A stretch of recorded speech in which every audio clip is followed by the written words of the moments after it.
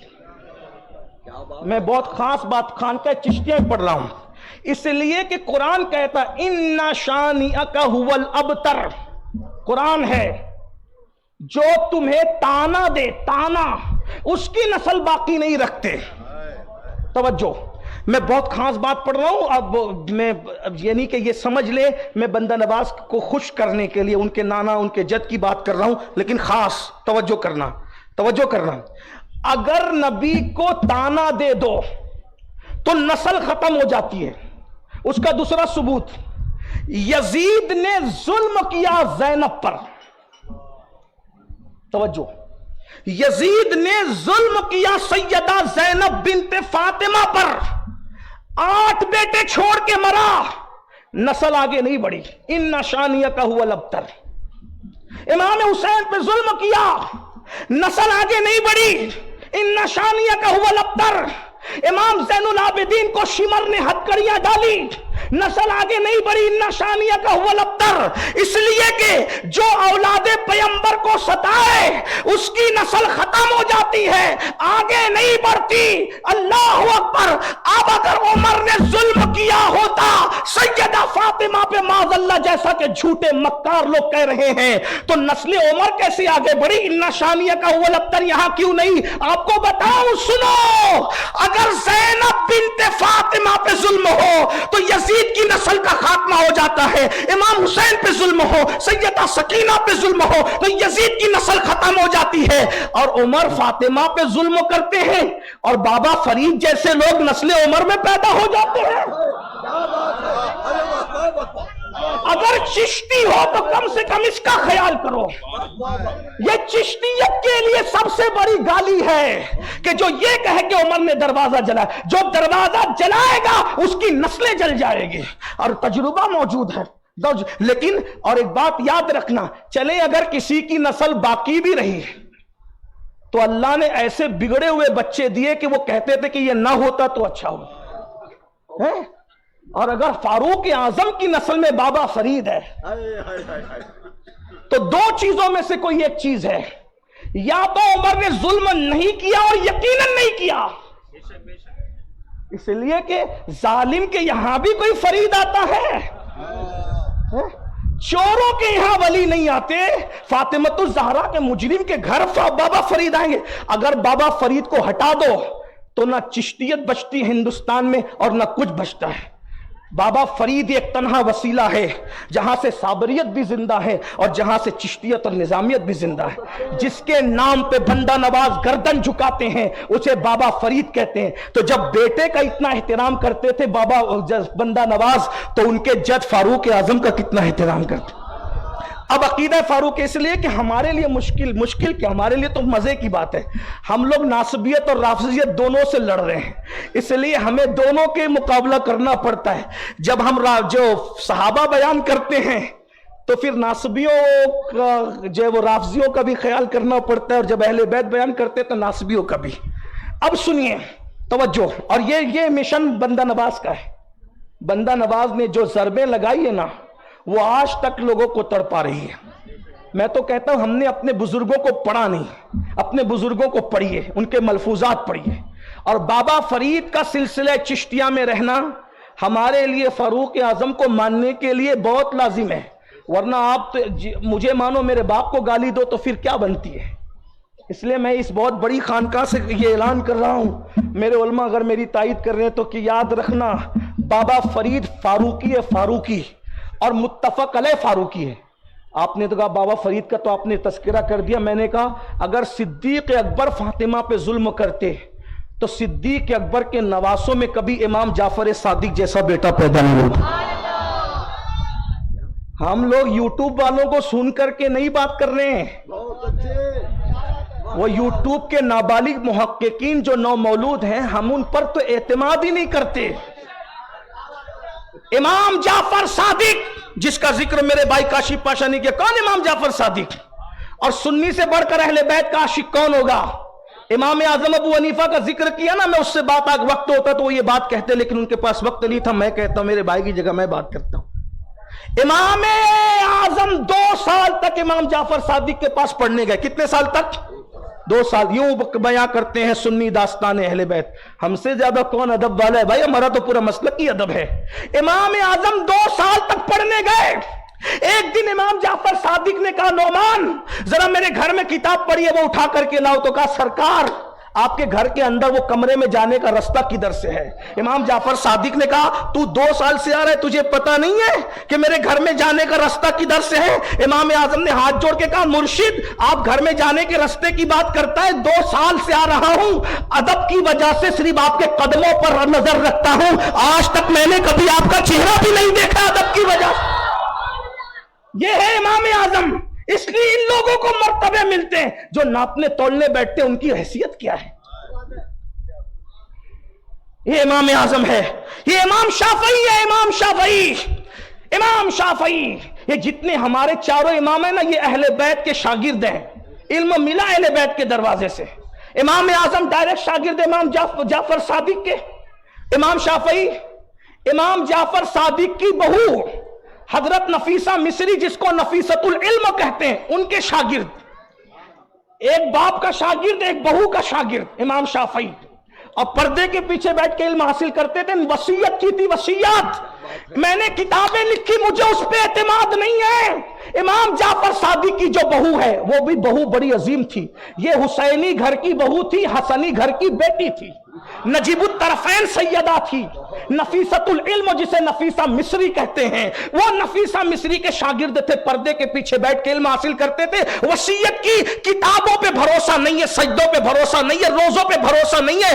جب محمد ابن ادریس شافعی کا انتقال ہو جائے تو نفیسہ کی گلی سے جنازہ لے کر جانا، اس سیدہ کی گلی سے جنازہ جائے گا، شافعی کی مغفرت ہو جائے گی۔